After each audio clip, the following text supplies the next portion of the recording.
Hey friends, welcome to Woman Owned Wallet, the podcast. I'm your host, Amanda Dare, a serial entrepreneur who has already made all of the money mistakes, so you don't have to. Now I'm working on my money mindset, expanding my companies, and having open conversations with women around a subject that shouldn't be so taboo, money. My company, Woman Owned Wallet, and I are determined to help you foster a more positive relationship with your wallet and help you create a life that makes you say, wow. Hey, moneymakers. Welcome back to another episode of Woman Owned Wallet, the podcast. Today, of course, I'm joined by your favorite. I feel like everybody comes to me and talks to me about these mini-sodes and just has fallen in love with Melissa. And I'm so glad because I love her so much. So welcome back, Melissa. Thanks. I'm so happy to be here. And I love these the most because they're just like a tiny little tidbit that you can take, digest it easily, and get like a nice little punch that adds some oomph to your day. Little punch at lunch. I love that. I love my alliterations and I love my little phrases. We just love my rhymes. We love the little rhymes. We love all the little easy to remember, take it with you, make it part of your life. Yeah, I feel like that's the difference is like, am I going to remember this from this podcast or am I going to totally forget it? And for me, I'm going to remember it because there was a funny punchline to the joke. Or not Love joke, but conversation. I like a punchline to a joke too. That's totally fine. So today, Melissa, we're going to riff on the risk versus opportunity conversation. We talk a lot about language here, and I never knew how much of a hold language had on me and my life and how much power I gave words, which is so fucking silly to me because like I get to define how I want these words to show up in my life. And I was giving them so much power. So I want to talk a little bit about these two words. So is something a risk or maybe even too risky? Or is something an opportunity? And I think the difference is mostly around what you get from it, right? Yeah, absolutely. And how it makes you feel. Risk has such a negative connotation to some people. And for me personally, I feel like I'm a generally risk adverse person. And I thought that changing the word over to opportunity in my own brain made me much more willing to try it out. Whereas you love all the risks and that doesn't bother you. Yeah, I think I've been through a lot of risk in my life and I'm cool with it. But like risk leads to reward potential. Yeah. But if it's risky, like there's a difference. You take a risk, it's like calculated and thought out. But risky is like you're flying by the seat of your pants and you're not really sure how it's going to go. Yeah. I mean, it always goes back to that intentional thought. Like I just always used to move through the world in such a risky way. I would say I was very quick. I was doing so much that I had to make all the decisions and choose even all the fabrics for the collections. Like there was always a lot of intent behind them. But sometimes I wouldn't have that creative burst that, really creates a lot of risk. I mean, creativity and risk go hand in hand so often to me because you're putting your artwork out there into the world. And even if it is a minimalist little black dress like I had for the new black collections, like that's a major risk every time I opened up my heart and my mind and my creative endeavors to people because there's judgment that comes along with those. So sometimes I think of myself as I used to be very risky and I think it's about pace. Like I was very quick with that and didn't seem as intentional as I know I truly am. But for me, I've always felt really comfortable with risk because I know that I trust myself and that I've been through so many things that I will make sure that there is a reward. So everything to me feels like an opportunity and not as much of a risk, which I feel like feels more positive. Absolutely. Yet again, if you don't like the word, just pick a different one that works for you. Open up your phone. I literally did this before we started this episode. Open up your phone and type in the word you don't like, synonym, and find a new one that you like better that doesn't make you feel negative. The magic of our phones and Melissa's wise words. Put those two things together, thesaurus.com or something. Oh, yeah. Whatever. You just type synonym. It'll bring you all sorts of good options. Yeah, and just you Google. just pick what feels good to you. Yeah. Because why not? They're just words. So does risk freak you out now, or do you feel like you give yourself time to think of it as opportunity? I think that I've just completely replaced the word risk with opportunity, because risk still feels relatively negative to me. Mm-hmm. So when I'm trying to make a decision about, do I want to do something or not, is it a good opportunity for me? Not is it like a high quality risk? Is the reward good enough? Right. I'm a very planned out person, Mm-hmm. and I love my plans. So inside my head, I have to take the time and energy to open myself up to the likelihood of things happening, because if I open myself up to that opportunity and I don't think of it as what I think the reward might be, then there's such a good chance that at the other end of it, the reward is going to be so much more than I had ever originally thought was possible. If I can open myself up to the likelihood that an opportunity will bring things to me, I don't even have to think about what it could possibly be, because the world has way better plans for me than what I can sit and think of myself. To me, it sounds like you're saying like you're removing expectation. You're removing need for there to be a reward that maybe is tangible, and you're opening yourself up to opportunity that you can just have this experience, and the experience itself is the reward. Yes, because sometimes I have wise words too, Melissa. You do, I know. And this is why I love spending time with you, because we think of things so differently. Right. And it opens up all sorts of opportunities in my brain to think of things in a way that I never have before. Absolutely. And even hearing you say that, like, I didn't know I was going to say that in response, you know, and like hearing you say that, I'm like, oh yeah, that is like, if you can remove the expectation from the risk, it becomes the opportunity. For sure. Especially if you're someone that's so planned out. Like, yeah, I have to get myself out of that and let things happen. I love it.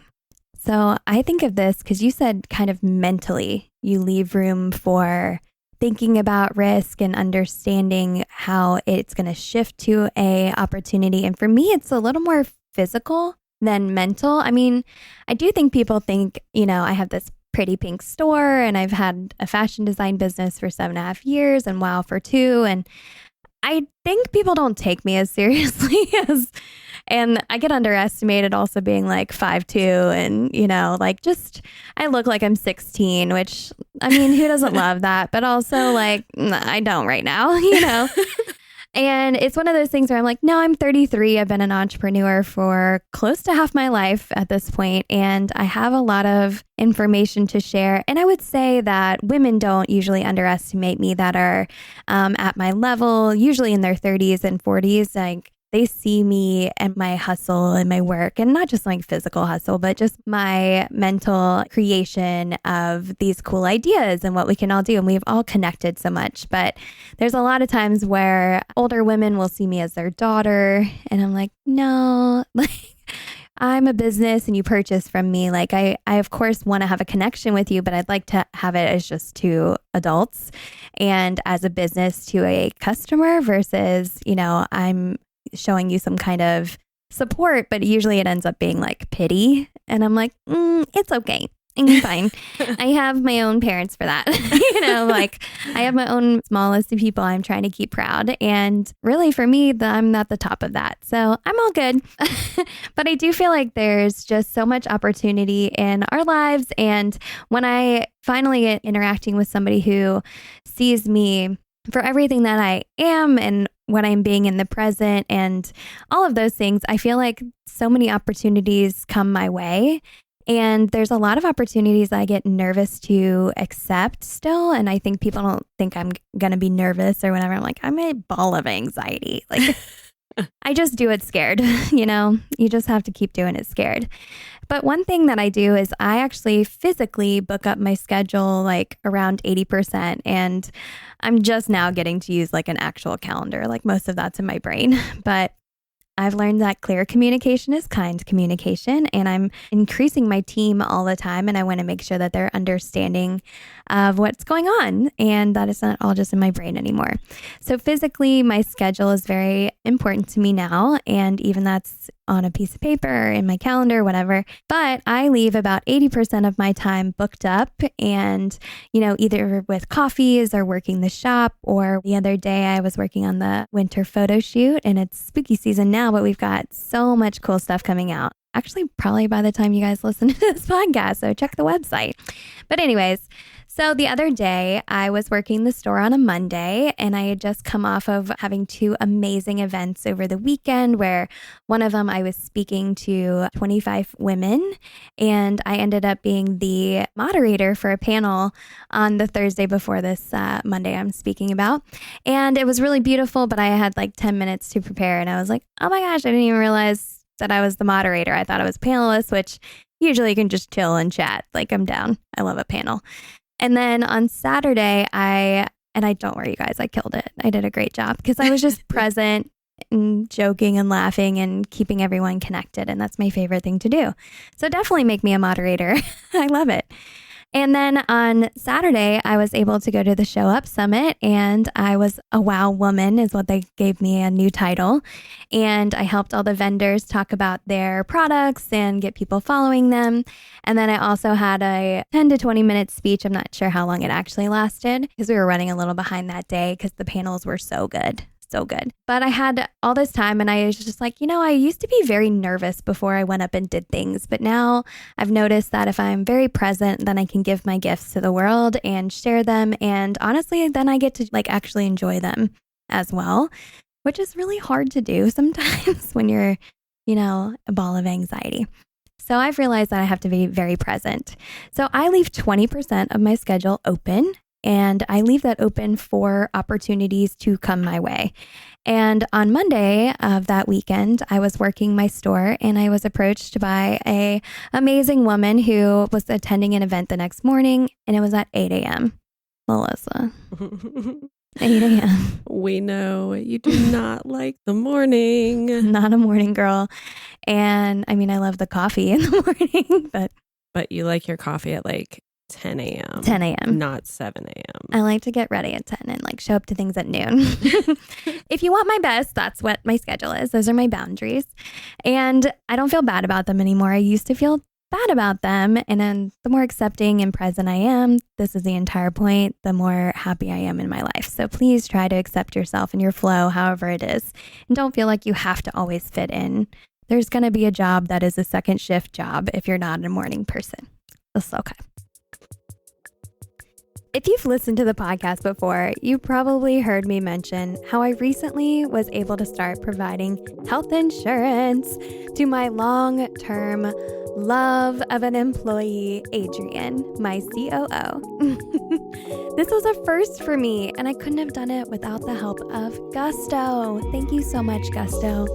This is an easy-to-use human resources platform that makes growing your business a breeze.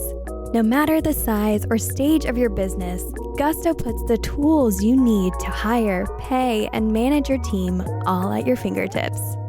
Whether you're hiring your first employee or looking to raise productivity amongst your team, Gusto has a plan for your small business. Head on over to our show notes for our affiliate link to unlock your team's potential today. Let me know if you use our link because I'll happily, personally walk you through starting on Gusto and running your very first payroll. Because if you use our link, you get a $100 Visa gift card, and Gusto provides me a little kickback too, so I can help you for free. Let me know when you're ready to get started with Gusto. But anyway, so her name was Holly, and she was amazing. And she was an older woman than me, but did not treat me like I just was speaking about with as a daughter figure. She respected me as a businesswoman and as a fellow woman that she wanted to have as her guest to an event the following day. And it was for Leadership Louisville. And this was a very I love an organized event. Like, talk dirty to me. Organize it. I love it. And I showed up and there was French toast casserole. Girl, it was so good. Yeah, I make that for Christmas. You do? I do. I'm going to need the recipe to give to my husband. I got you. To have my chef make for me, my husband. But we had that, and it did make waking up at 8 a.m. Okay.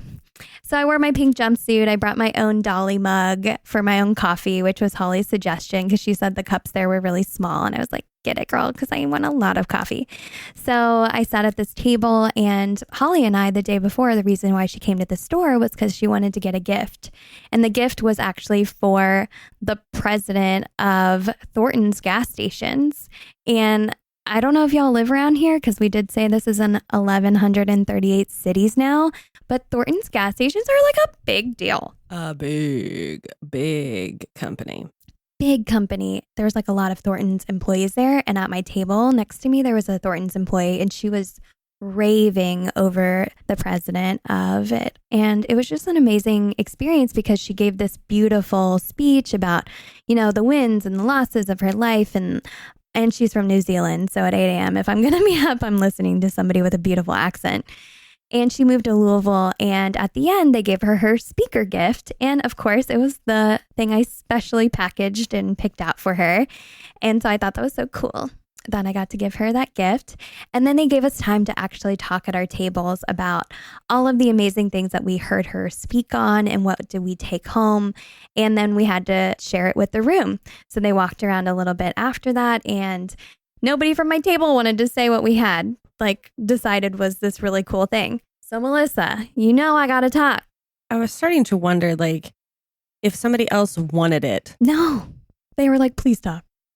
Is there ever a time that you're just like, I'm not going to be the speaker? I literally said at the table, I was like, I'm happy to do it, but I would love to relinquish this role if anybody would like it. I didn't want to be...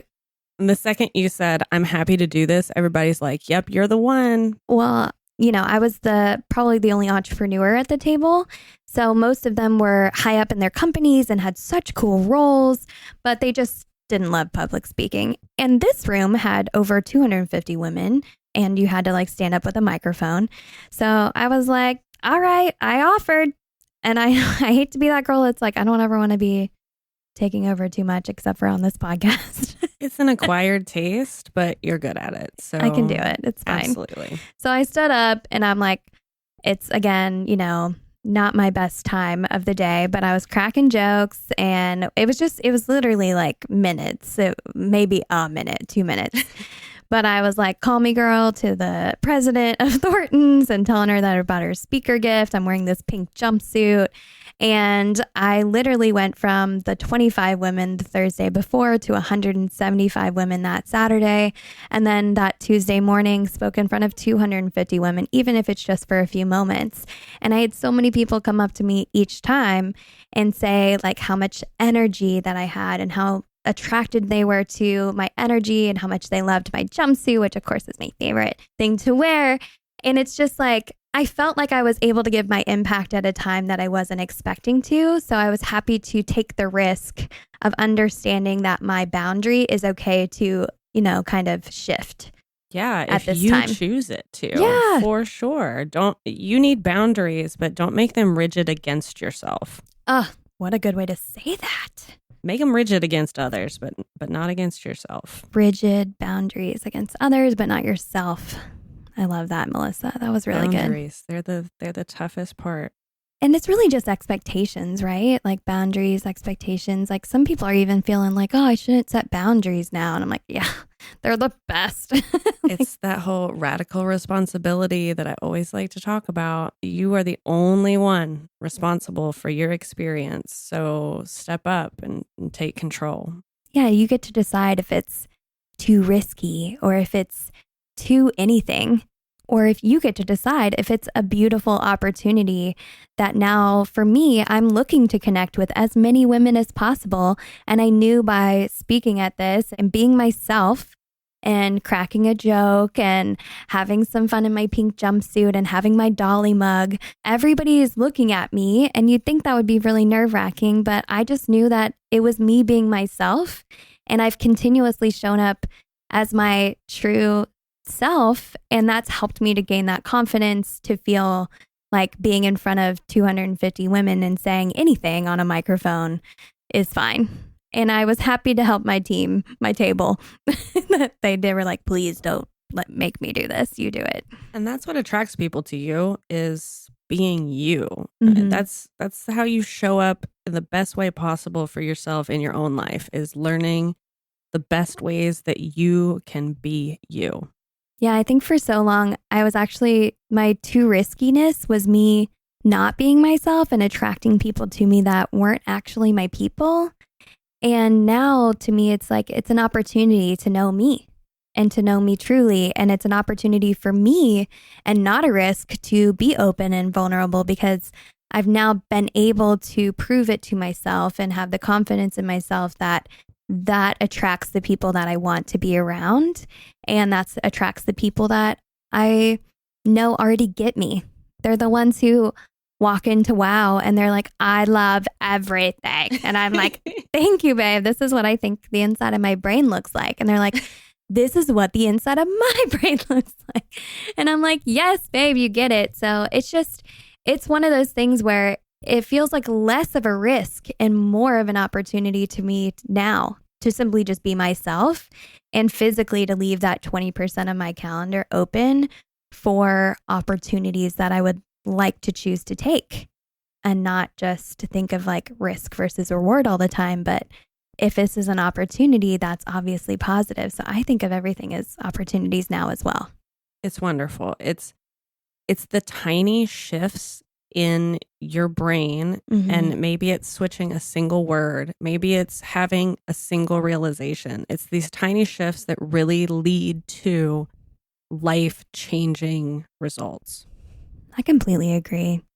Well, let's leave it there, Melissa. Let's leave that on the table for all of our listeners, all of our money makers, to go out there and to decide, okay, I'm going to make this shift today. I'm going to understand, what do I see as a risk, and what do I see as a red flag, and what do I see as an opportunity, and what's a green flag for me? And you get to decide that for yourself. That's going to look different than the way I decided it for myself, and that Melissa has decided for herself. And maybe that shows up physically for you like it does for me in my schedule. Or mentally for you, like how Melissa leaves time in her schedule, like at any time of the day, where she can say, okay, I'm going to respond to this because I see it as an opportunity, not as a risk. And I'm open and not holding expectations for this risky thing because it's just an opportunity. Open that space in your brain. Sometimes your schedule, like mine, is just crazy, and it's hard to open up that physical space. Open up the space inside your brain. You'd be amazed at how much is up there. There's so much in that brain of yours, ladies. You don't just have to overthink everything and have it just be all anxiety. You can chill out sometimes too. It's okay. Well, thank you so much, moneymakers. Thank you, Melissa. Now, Melissa, if these moneymakers want to put some money in your wallet, how can they hire you? If you are ready to embrace the opportunity to work on your finances and learn how to harness the power of your paycheck, come and see me. I'm at melissablandfordcoaching.com, on Facebook at Melissa Blandford Coaching, and on Instagram, it's The Real MB Coaching. Thank you so much, Melissa. And thank you, moneymakers. Now, moneymakers, go out there and make that money. If you want to put more money into the wallets of women like we do, then check out our website, thewomanownedwallet.com. And we can't wait to continue the conversation on our social media. So definitely follow us on our Instagram at womanowned.wallet and on TikTok at womanownedwallet. You can support us by following our podcast on Apple, Google, and Spotify. And don't forget to leave us a review. Thank you for listening to Woman Owned Wallet, the podcast.